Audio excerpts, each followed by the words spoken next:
Hello.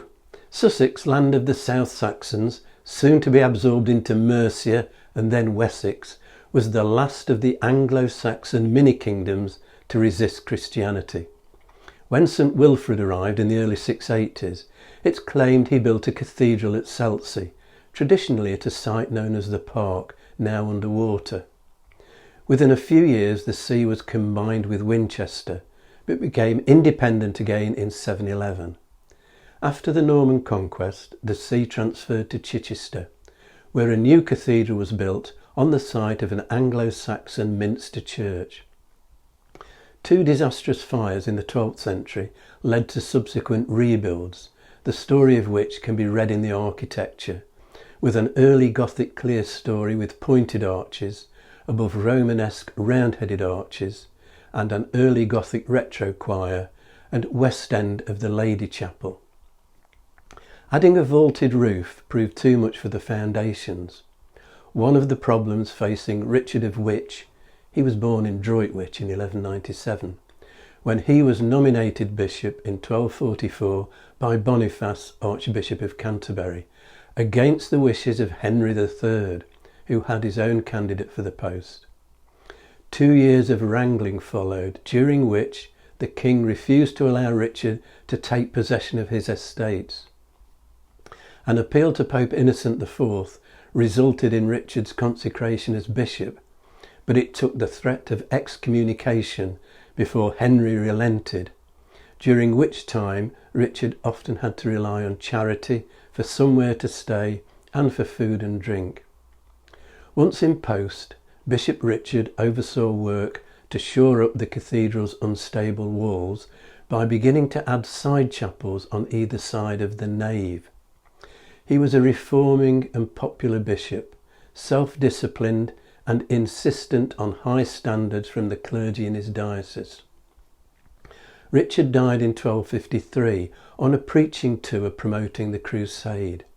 He was canonised in 1262, and in 1276 his body was moved to a shrine in the retro choir. A tapestry by John Piper, installed in 1961, now forms a backdrop to the site. The shrine was dismantled on the orders of Thomas Cromwell at the Reformation.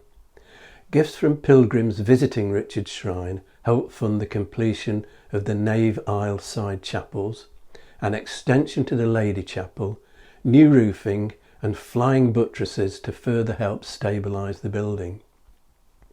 The weight of a spire, added in 1371, caused more problems with the foundations and necessitated the building, in the late 14th or early 15th century, of a separate 3-stage tower to house the cathedral's 8 bells.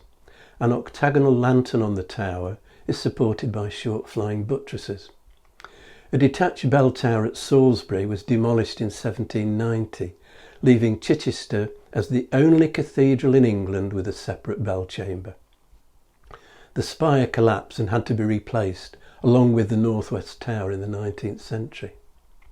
A 15th century pulpitum, known as the Arundel Screen, after Bishop John Arundel, who may have been responsible for its installation, was removed in 1859 and stored in the bell tower until it was replaced at the crossing in 1961.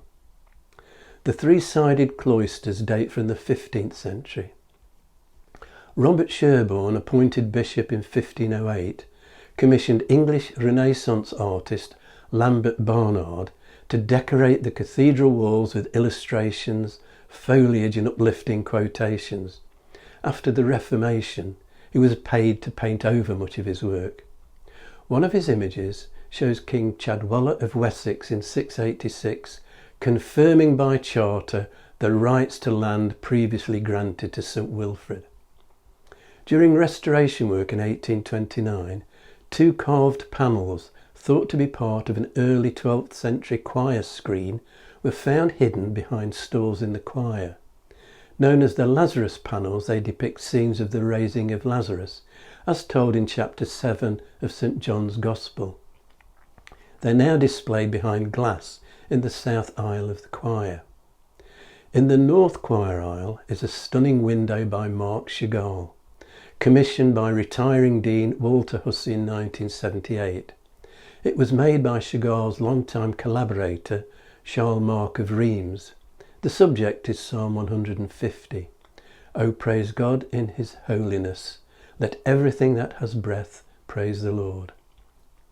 St Richard features in 19th century stained glass, and there's a statue of 1894 in what is now St Richard's porch on the south side of the cathedral, another in the cloisters, and outside the cathedral a bronze statue of 2000 by sculptor Philip Jackson.